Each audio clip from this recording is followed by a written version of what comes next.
Assalamualaikum warahmatullahi wabarakatuh. Perkenalkan, nama saya Tommy Kantara dengan NPM 1096.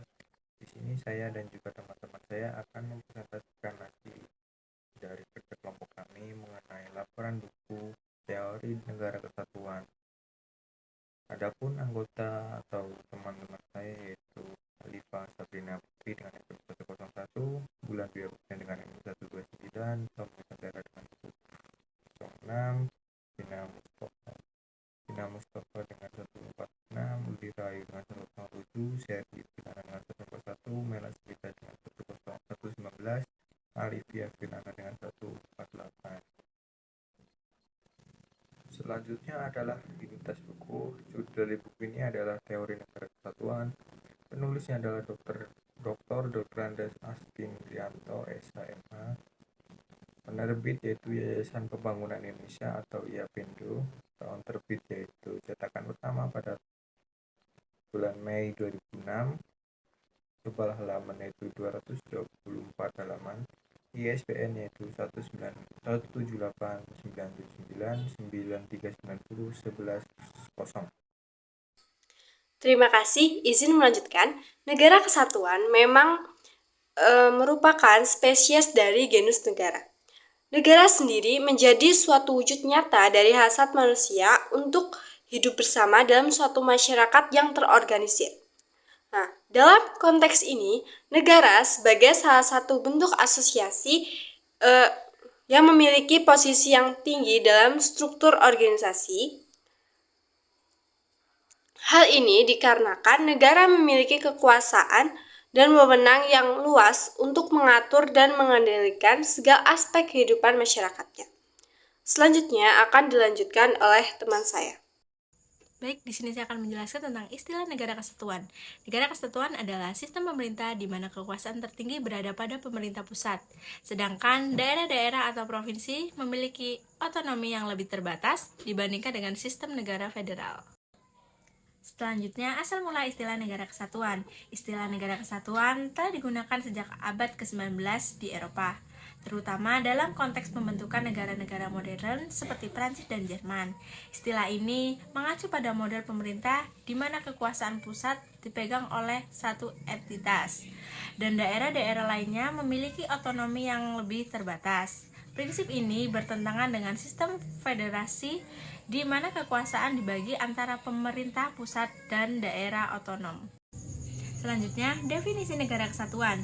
Negara kesatuan adalah sebuah negara di mana kekuasaan pemerintah tertinggi terpusat di pemerintah pusat, dengan otoritas yang diberikan kepada pemerintah daerah atau wilayah yang lebih rendah, biasanya lebih terbatas daripada dalam negeri federal. Selanjutnya, sejarah negara kesatuan. Sejarah negara kesatuan mencakup perkembangan sistem pemerintah di mana kekuasaan tertinggi berada pada pemerintah pusat, dengan otonomi yang terbatas bagi wilayah atau daerah di dalamnya. Istilah ini muncul pada awal abad ke-19, terutama seiring dengan proses pembentukan negara-negara modern di Eropa seperti Prancis dan Jerman. Selain Prancis dan Jerman, negara kesatuan juga menjadi model pemerintah yang umum di banyak negara di seluruh dunia. Di antaranya contoh-contohnya itu adalah Britania Raya, Italia, Spanyol, dan Jepang. Dalam model ini, pemerintah pusat memiliki kekuasaan tertinggi, sedangkan daerah-daerah atau provinsi memiliki otonomi yang lebih terbatas. Baik, di sini saya akan menjelaskan perkembangan negara kesatuan. Perkembangan negara kesatuan merujuk pada proses di mana sebuah negara terbentuk dan mengonsolidasikan kekuasaan politik, administratif, dan hukum di bawah suatu pemerintahan pusat.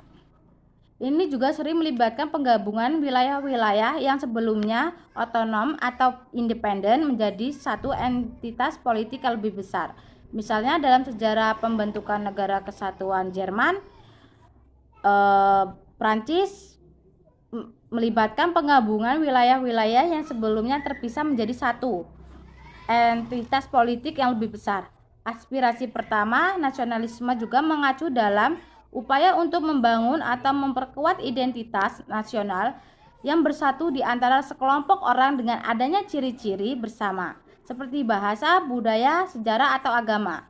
Ini juga sering melibatkan upaya untuk mengatasi perbedaan regional atau etnis yang ada dalam masyarakat untuk menciptakan suatu nasionalisme nasional yang kuat.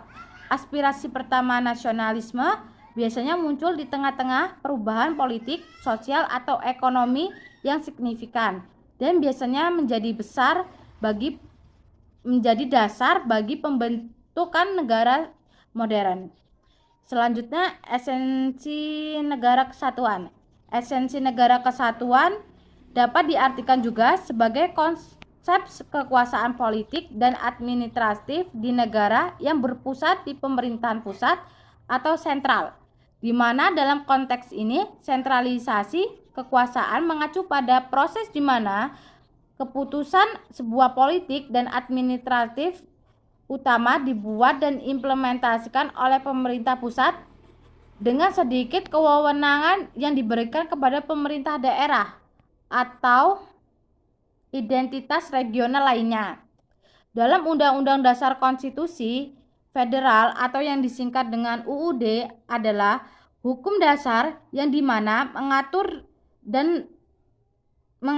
hak-hak warga negaranya dan hubungan antara pemerintah pusat dengan intensitas regional dalam sebuah negara federal itu sendiri, yang dimana pemerintahan pusat memiliki wewenang untuk mengatur prinsip-prinsip dasar dan struktur dasar dalam konstitusi federal. Yang selanjutnya, paham negara kesatuan. Yang dimaksud dengan paham negara kesatuan merujuk pada sistem pemerintahan di mana kekuasaan tertinggi dipegang oleh pemerintah pusat, sedangkan entitas wilayah di dalam negaranya tersebut hanya memiliki otoritas. Dan ini juga berbeda dengan negara federal, di mana kekuasaan dibagi menjadi dua, yaitu pemerintahan pusat dan entitas wilayah yang otonom termasuk negara federal itu sendiri. Yang terakhir, idea negara kesatuan. Idea dalam negara kesatuan mengacu pada konsep bahwa negara tersebut merupakan entitas tunggal dengan pemerintahan pusat yang memberi otoriter tertinggi yang dimana mencakup seluruh wilayah negara. Dalam konteks ini, kekuasaan dan kebijakan dapat diatur dan ditetapkan secara seragam di seluruh wilayah secara tanpa adanya otonomi yang signifikan bagi daerah-daerah yang dicakupinya. Prinsip ini juga sering ditekankan dalam negara-negara dengan struktur pemerintah yang sentralistik, di mana pemerintah pusat memiliki kendali yang kuat atas administrasi dan keputusan politik dalam negara tersebut. Baik, terima kasih. Izin melanjutkan. Negara kesatuan adalah salah satu bentuk negara yang umum di dunia. Dalam negara kesatuan, kekuasaan tertinggi berada di tangan pemerintah pusat yang memiliki otoritas mutlak atas seluruh wilayah negara. Pemerintah pusat memiliki wewenang yang luas untuk mengatur seluruh wilayah negara tanpa adanya otonomi yang signifikan seperti negara bagian. Dasar negara kesatuan dibentuk melalui proses pembentukan konstitusi negara.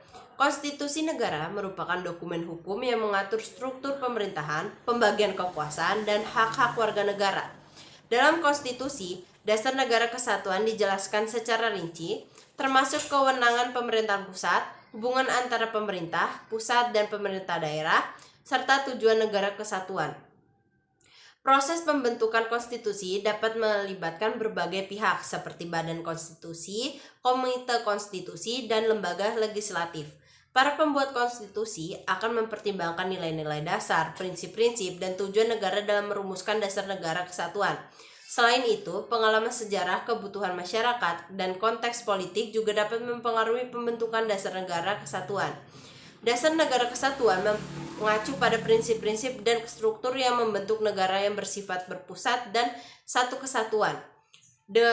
Dasar negara kesatuan memperkuat negara dengan membangun identitas nasional yang kuat, mempertahankan kedaulatan dan kesejahteraan, mengatasi perbedaan, memelihara pertahanan nasional, serta membangun kerukunan dan kesejahteraan. Kedudukan negara kesatuan adalah suatu bentuk negara di mana kekuasaan tertinggi berada di pemerintahan pusat. Dalam negara kesatuan, pemerintah pusat memegang kedaulatan penuh, baik itu di dalam maupun keluar.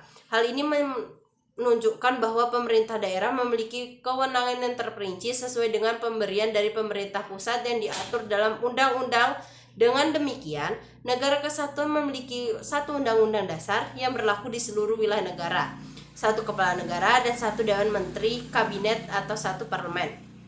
Undang-undang yang mengatur tentang kedudukan negara kesatuan adalah Undang-Undang Dasar 1945 yang merupakan konstitusi dan sumber hukum tertinggi yang ada di Negara Kesatuan Republik Indonesia. Seluruh peraturan perundang-undangan berlaku di Undang-Undang 1945 ini. Sedangkan alasannya sebagai bentuk negara adalah karena Indonesia terdiri dari berbagai latar belakang kelompok yang berbeda-beda.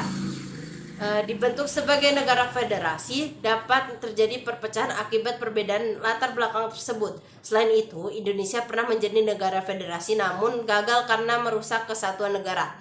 Hal ini disebabkan oleh sistem federasi yang memungkinkan negara terdiri dari beberapa negara bagian masing-masing mengurus negara-negara sendiri.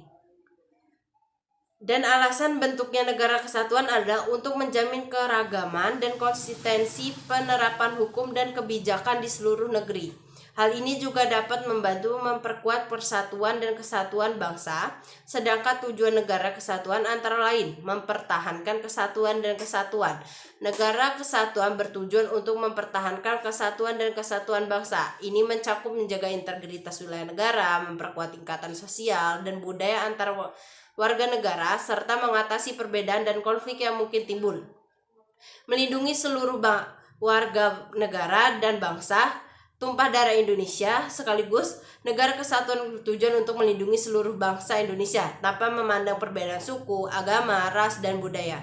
Tujuan ini mencakup perlindungan terhadap hak-hak asasi manusia, kebebasan beragama, dan keadilan sosial bagi seluruh warga Indonesia. Meninggalkan kesejahteraan umum. Meningkatkan kesejahteraan umum, maksudnya negara kesatuan bertujuan memajukan kesejahteraan umum bagi seluruh rakyat Indonesia. Mencakup upaya dalam bidang ekonomi, pendidikan, kesehatan, kerumahan, infrastruktur guna meningkatkan taraf hidup masyarakat. Tujuan ini mencakup upaya dalam meningkatkan akses pendidikan, pengembangan ilmu pengetahuan dalam teknologi, serta membangun budaya dan seni. Berpartisipasi dalam ketertiban dunia. Negara kesatuan bertujuan untuk ikut serta dalam ketertiban dunia yang berdasarkan kemerdekaan, perdamaian abadi, dan keadilan sosial. Tujuan ini mencakup peran aktif Indonesia dalam hubungan internasional, diploma, perdagangan, dan kerja sama internasional. Baik, sekian, terima kasih. Akan dilanjutkan oleh teman saya. Baik, izin melanjutkan. Selanjutnya itu ada asas negara kesatuan. Asas negara kesatuan mengacu pada prinsip bahwa negara tersebut terdiri dari wilayah-wilayah yang bersatu di bawah satu pemerintahan pusat, di mana kekuasaan pusat lebih dominan daripada kekuasaan yang dimiliki oleh wilayah-wilayahnya. Selanjutnya itu ada kualifikasi negara kesatuan. Di sini ada dua kualifikasi pembentukan negara kesatuan.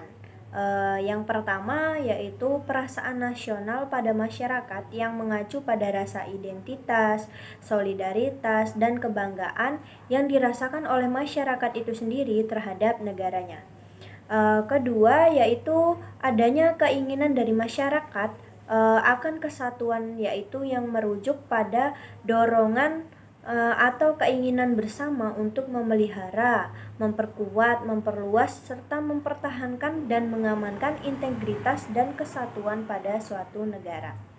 Selain itu juga ada karakteristik negara kesatuan. Negara kesatuan memiliki beberapa karakteristik yang berpijak pada asumsi dasar pembentukannya sendiri, seperti kekuatan sentral yang lebih dominan dalam pengambilan keputusan, penerapan hukum yang seragam di seluruh wilayah, dan juga pengaturan administratif yang bersifat lebih terpusat. Lalu di sini ada jenis dan macam negara kesatuan, di mana jenis negara kesatuan ini dapat dibagi menjadi negara kesatuan dengan sistem sentralisasi dan negara kesatuan dengan sistem desentralisasi. Sistem sentralisasi memberikan wewenang besar kepada pemerintah pusat, sedangkan sistem desentralisasi memberikan otonomi kepada entitas regional atau lokal. Sedangkan di sini ada macam negara kesatuan, itu dapat dibagi menjadi negara kesatuan bersifat politik dan negara kesatuan yang bersifat hukum, di mana negara kesatuan bersifat politik menekankan kesatuan politik, sedangkan negara kesatuan yang bersifat hukum ini menekankan pada kesatuan hukum dalam sistem hukum nasional. Yang terakhir, ini ada model dan submodel negara kesatuan, di mana model negara kesatuan adalah bentuk negara di mana kekuasaan politik tertinggi ini terpusat pada pemerintah pusat, sedangkan submodelnya adalah model teritorial dan model non-teritorial. Dalam model teritorial, wilayah negara dibagi menjadi unit-unit administratif yang tetap, seperti provinsi atau kabupaten. Sedangkan dalam model non-teritorial, pembagian wilayah didasarkan pada kriteria-kriteria lain, seperti etnis atau juga agama. Baik, terima kasih. Itu saja. Selanjutnya akan dijelaskan oleh rekan saya. Baik, di sini saya akan melanjutkan materi tentang pola otonomi daerah dalam negara kesatuan mengacu pada cara pemerintahan pusat memberikan kewenangan kepada daerah atau wilayah tertentu untuk mengatur dan juga mengelola urusan lokal mereka sendiri.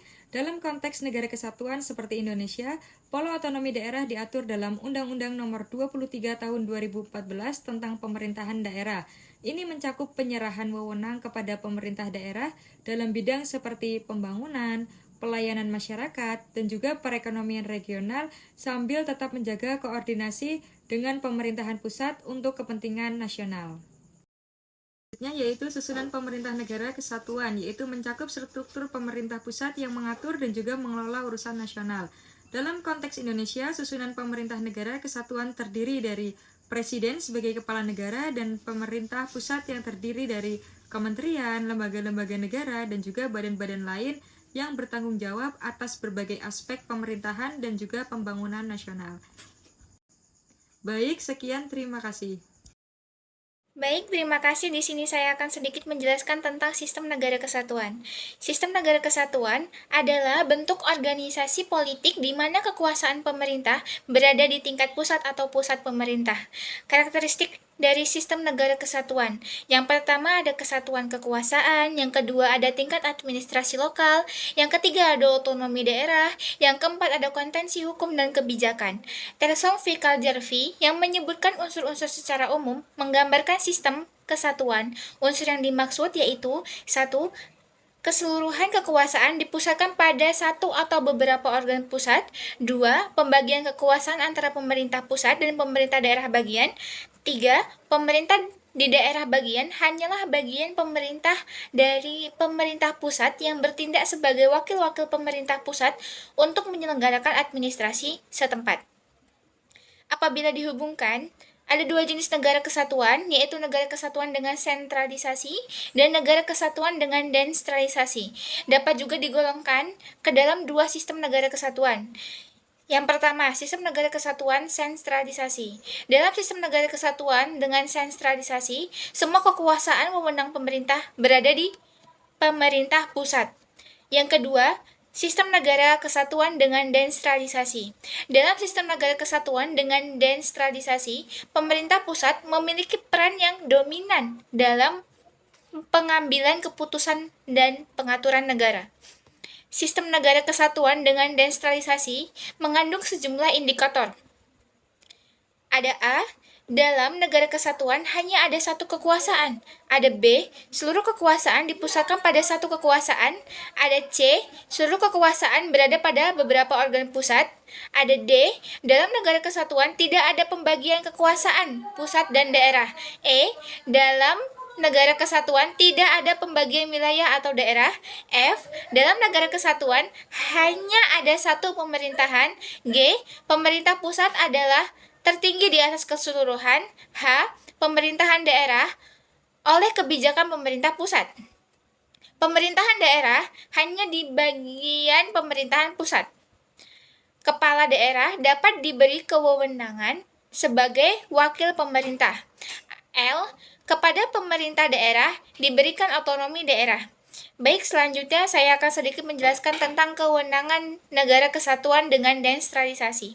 Negara kesatuan dengan desentralisasi adalah sistem pemerintahan di mana pemerintahan memberikan kewenangan dengan kepada pusat daerah untuk mengatur rumah tangga sendiri atau daerah otonom. Dalam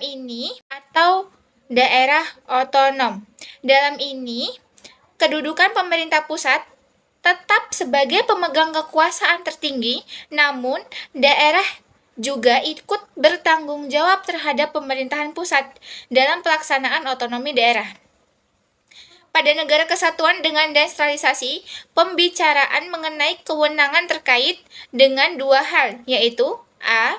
Urusan asli kekuasaan atau pemerintahan dan urusan baik arti kekuasaan atau pemerintahan. Ada B. Urusan normatif kekuasaan atau pemerintahan dan urusan sisa kekuasaan pemerintah. Sekian dari saya, terima kasih. Kesimpulan dari presentasi kali ini yaitu negara kesatuan dengan desentralisasi memiliki konstitusi berlaku untuk keseluruhan baik pemerintah pusat maupun pemerintah daerah. Misalkan di negara serikat baik pemerintahan federal maupun pemerintahan negara bagian masing-masing berwenang mempunyai konstitusi yaitu konstitusi federal dan konstitusi negara bagian.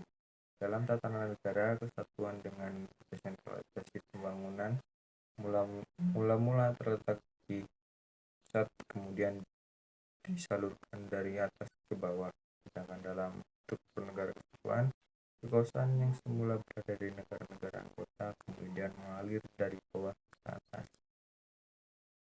Sekian presentasi kami pada pertemuan kali ini. Kami harapkan presentasi ini dapat membantu semuanya dalam memahami apa itu teori kesatuan negara kesatuan. Adapun jika ada salah kata atau ucapan yang tidak kurang jelas ataupun tidak didengar, kami mohon maaf. Sudah menyampaikan mohon ampun kepada Tuhan Subhanahu wa taala. Saya Daud Megantara sebagai moderator pamit undur diri. Wassalamualaikum warahmatullahi wabarakatuh.